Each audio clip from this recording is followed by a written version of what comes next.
ประจำไงมันจะเป็นเขาซื้อมาตอนนี้ขอนิดหนึ่งตอนนี้คนดราม่าเยอะไงเรื่องจับปลาผมถามเขาบอกปลากระพงหน้าตาอย่างนี้เหรอปลากระพงแดง43ครับเขาเรื่องไงนะพักครับผม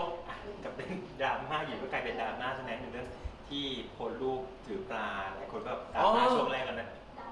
อ๋อโอเคนึกออกแล้วตอนแรกผมไม่รู้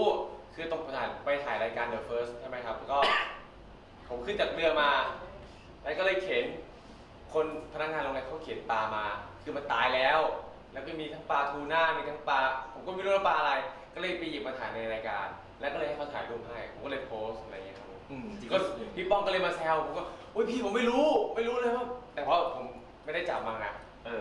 ผมก็ถามตรงนั้นว่าเขาจับมาทำอะไรเขาจับมาทำอาหารอะไรเงี้ยเขาซื้อมาแล้วอะไรเงี้ยครับจริงรู้สึกไงกลายเป็นดราม่าอยู่กลายเป็นดราม่าก็กลัวคนเข้าใจผิดเหมือนกันนะว่าเราไม่ได้ไปจับเราแค่ไปถ่ายรายการแล้วก็ในรายการไม่ได้มีจับปลาไม่ได้มีอะไรนะคือถ้าแต่ว่ารายการก่อนจะออนไงเราก็ต้อ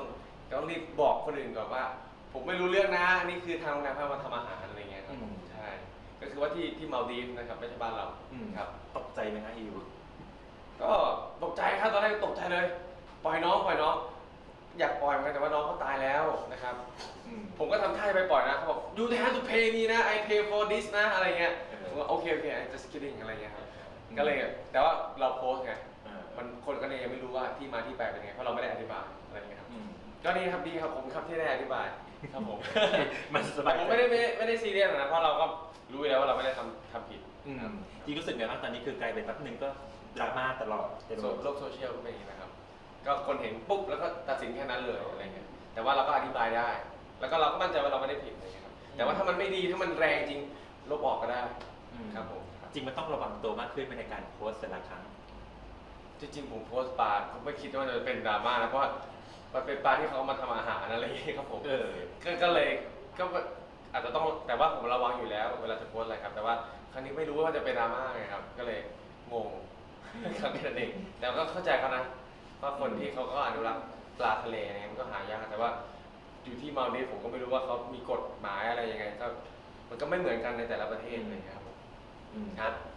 ก็ไม่ใช่เราไม่ได้ไปจับแค่เอามาถ่ายรูปเฉยเขาให้เราถ่ายด้วยจริงๆอะครับแค่ถ่ายรูปแล้วก็มาลงให้ดูแค่นั้นเองครับเพราะเราไม่ได้ไปฆ่าเขา